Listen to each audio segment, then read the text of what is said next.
안녕하세요. 오늘도 사고와 보상에 대해서 쉽게 알려주는 신세계보상TV의 김창범 손해사정사입니다. 오늘은 교통사고가 나서 처음에는 전화가 와요. 담당자한테 전화가 와서 치료 잘 받으라 하는데 그 이후로 전화가 안 오는 경우가 많습니다. 그래서 피해자분들이 전화가 안 온다고 전화가 없는데 내가 전화를 해야 되냐 그렇게 물어보기도 합니다. 그래서 이런 경우에는 저는 두 가지로 나누어요. 장애가 남는 경우하고 장애가 남지 않는 경상해, 이렇게 중상해와 경상해에 따라서 나누어진다고 생각을 해요. 이 둘 중에서 이번 편에서는 장애가 남지 않는 경상해의 경우 전화가 안 오면 어떻게 대처를 해야 되는지 그것에 대해서 알려드리겠습니다. 바로 본론으로 들어갈게요. 첫 번째 방법은 제 경험담인데, 저도 학생 시절 때 사고가 나고 처음에 보험사 담당자한테 전화가 왔었어요. 전화가 와가지고 어떻냐고 물어보고 치료 잘 받으라, 나중에 전화를 하겠다, 이렇게 얘기하더라고요. 그래서 입원을 며칠 하고 나와서 이제 치료를 받는데 전화가 없더라고요. 전화가 안 와서 순간 저도 그렇게 생각을 했어요. 전화를 내가 해야 되나? 왜냐하면 저도 그때는 학생이었거든요. 통증이 있다 보니까 제가 한방병원으로 옮겼습니다. 옮기면서 지불보증을 요청하려고 전화를 걸었더니 보험사 담당자가 그때서야 합의 얘기를 꺼내더라고요. 본인이 이제 뭐 병원을 또 다니시려고 하는데 그러지 마시고 저희가 합의를 치료비를 더 올려드릴 테니까 합의를 하자, 그런 식으로 얘기를 하더라고요. 그래서 첫 번째 방법은 다른 병원 가서 지불보증 얘기를 꺼내면 분명히 얘기가 한번 나올 거예요. 그때도 알겠습니다, 치료 받으세요, 이렇게 얘기할 때는 한 번쯤 먼저 얘기를 하셔도 되고, 바로 두 번째 방법이 그 방법이에요. 직접 전화를 하셔가지고 직구를 날리는 거죠. 합의하고 싶다고. 그리고 담당자하고 얘기를 나누는데 얼마를 받고 싶다고 먼저 얘기를 하고, 보험사 담당자가 봤을 때 자기가 해줄 수 있는 금액이면 응할 수도 있을 거고, 아니면 금액이 좀 많이 높게 부르시면 당연히 보험사에서는 거기에 대해서 조정을 하려고 할 거예요. 그렇게 서로 간에 이제 합의를 하시면 되는 거예요. 말 그대로 합의는 서로 간에 합의점을 찾아야 돼요. 그래서 본인 의견만 쭉 얘기한다 해서 보험사에서 당연히 받아주는 것도 아닐 뿐더러 보험사에서 얘기하는 금액을 그대로 인정하는 것도 어차피 피해자분께는 좋을 게 없을 거예요. 아무튼 그렇게 얘기를 하면 말이 잘 통하는 담당자도 가끔 있어요. 세 번째로는 장기 미결건입니다. 사고 난 지 오래되었음에도 불구하고 합의가 안 된 케이스죠. 기분 나쁘시겠지만 보통 3년 넘어서 4년 이렇게 된 경우에는 보험사에서 피해자 존재 자체도 모르는 경우가 많아요. 왜냐하면 담당자도 계속해서 바뀌거든요.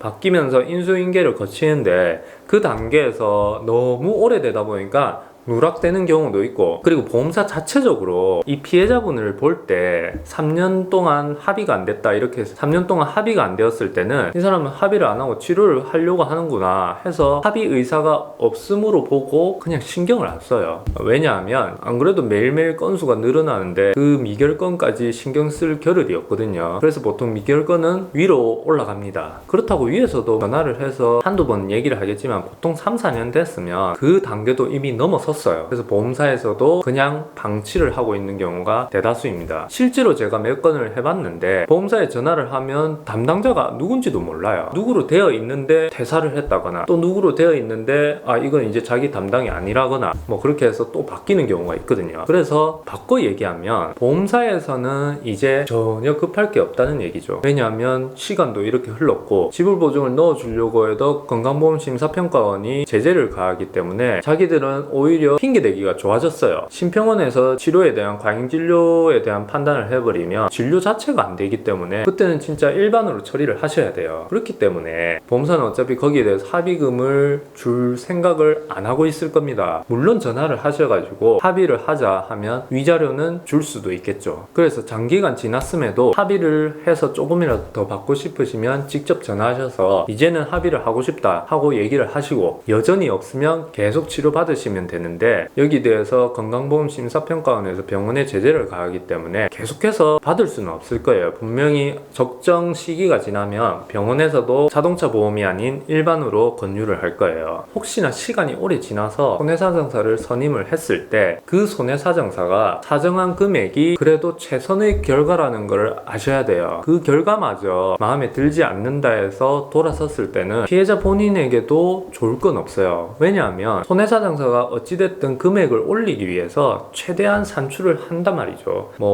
사실은 몇 년이 지난 사람에게 향후 치료비라는 것 자체가 어떻게 보면 인정이 안 될 수도 있어요. 그런데 어차피 보험사와 피해자가 합의를 해야 되기 때문에 향후 치료비가 더 붙을 수도 있고, 그리고 통원한 내역이 있다면 그 통원한 거에 대해서 최대한 반영을 해서 결과적으로 산출된 금액이 아마 피해자 본인이 직접 하는 것보다는 분명히 훨씬 나은 결과가 될 겁니다. 그래서 본인이 혼자 하셔도 되고, 그게 아니라서 손해사정사를 선임했을 때는 그 손해사정사를 믿고 따라가시면 돼요. 나는 더 받을 수 있는 것 같는데 라고 생각하실 필요는 없다는 거죠. 이렇게 치료 마지막까지 가서 손해사정사를 혹시 선임을 하시게 되면 그 손해사정사가 산출하는 금액이 그래도 최대한 손해액을 반영했다고 보시면 됩니다. 어쨌든 그 금액에 합의를 하시든지 아니면 더 치료를 받으시든지 그거는 여러분의 선택이지만, 저는 제가 손해사정사라서 그런 건 아닌데 그 정도의 금액을 산출을 했다면 그 금액이 무조건 합리적이라고 봐요. 그래서 이견이 없으시다면 그 금액으로 보험사하고 합의를 하시면 되고, 그래도 여전히 불만이 있으시면 치료를